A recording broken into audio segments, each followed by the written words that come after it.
This is an example of a beautifully textured Tunisian crochet stitch called the puff stitch. One of the advantages of this stitch is that the fabric does not curl. But not surprisingly, it is very yarn hungry. I'm going to create a swatch with an even number of stitches, so I shall chain 8 to create a normal Tunisian crochet foundation row. And the link to the video about how to do a Tunisian crochet foundation row is above.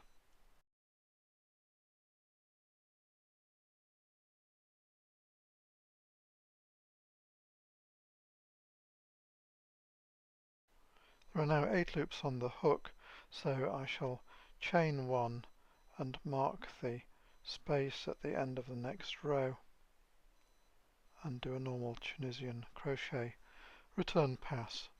The puffs are created on the forward pass in alternate stitches, and the puffs are created by inserting 3 half double Tunisian crochet stitches into a stitch as in the knit stitch, so between the front and back vertical bars.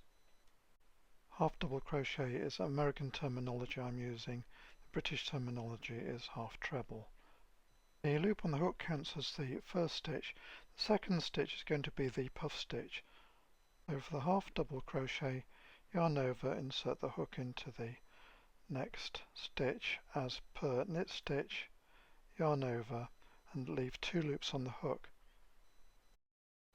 and then insert 2 more half double crochets into the same space.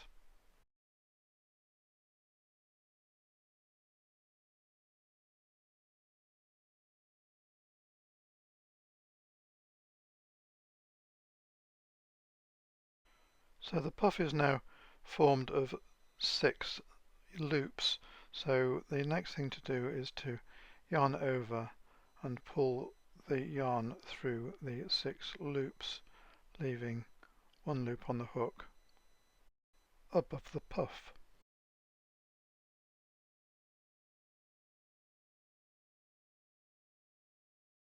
So that is the first puff that has been created. The next stitch is going to be a simple stitch, so insert the hook under the next vertical bar, making sure you find the next stitch and not the next but 1 stitch, yarn over, pull up a loop, so there will be now 3 loops on the hook. The stitch after that is going to be a puff stitch. My top tip for creating a puff stitch is to keep the 3 half double crochet stitches loose so that the yarn can be pulled through the 6 loops easily. If they are too small or too tight, then it is a struggle to get the yarn through the stitches. The other thing is that the loops should stay in the same place, otherwise we'll cross over, making an untidy puff. So it is worth taking a bit of time to create nice, neat puffs.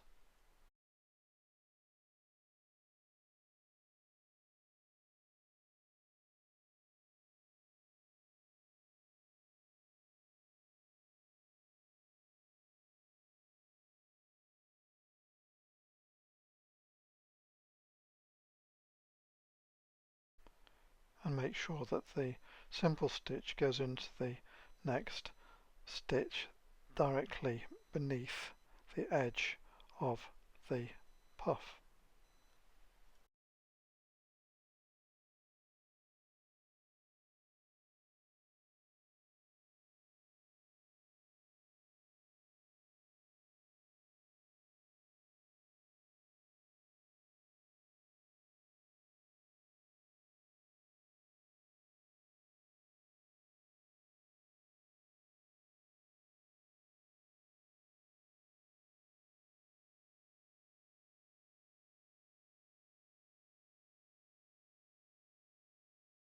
The last stitch is a normal end stitch that goes between the 2 vertical bars on the left and 1 vertical bar on the right.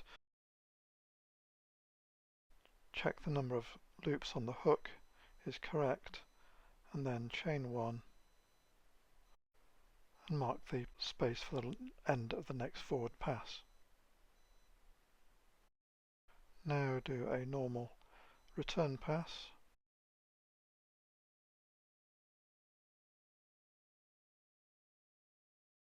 until there is one loop left on the hook. The first stitch of the previous forward pass was a puff stitch, so the first stitch of this second forward pass will be a simple stitch, and the simple stitch will be on the top right of the puff. So insert the hook behind the front vertical bar, yarn over, pull up a loop. The next stitch will be a puff stitch composed of 3 half double crochets.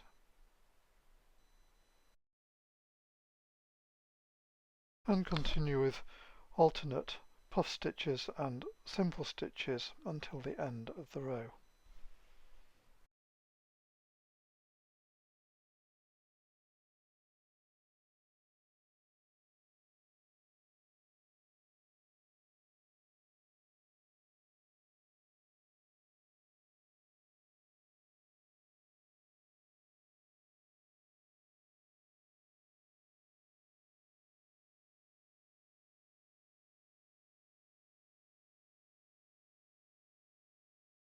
And the last stitch is into the marked space at the end of the row.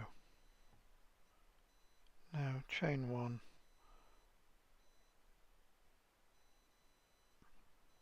mark the space at the end of the next forward pass,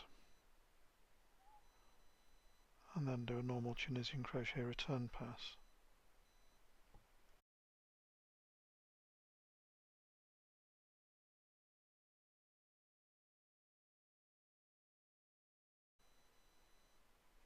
So now you can see nice staggered puff stitches.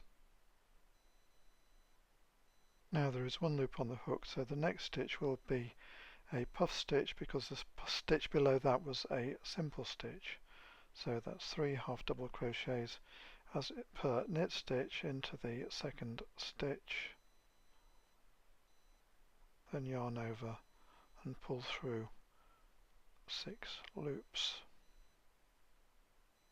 So there will now be 2 loops on the hook, the first stitch and the second stitch. The next stitch after that will be a simple stitch, yarn over, pull up a loop. The stitch after that will be a puff stitch, so 3 half double crochets into the next stitch, and just carry on with staggered rows of puff stitch and simple stitch until the fabric is of the required size.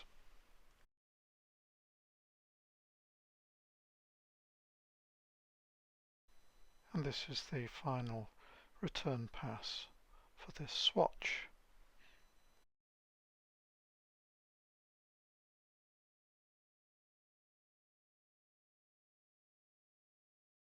And this is the completed swatch of puff stitch that I think is a really attractive stitch, and also it has the advantage of looking very similar on both sides, and also it tends not to curl. And I think it's a great stitch to use for beanies, cowls, scarves, etc.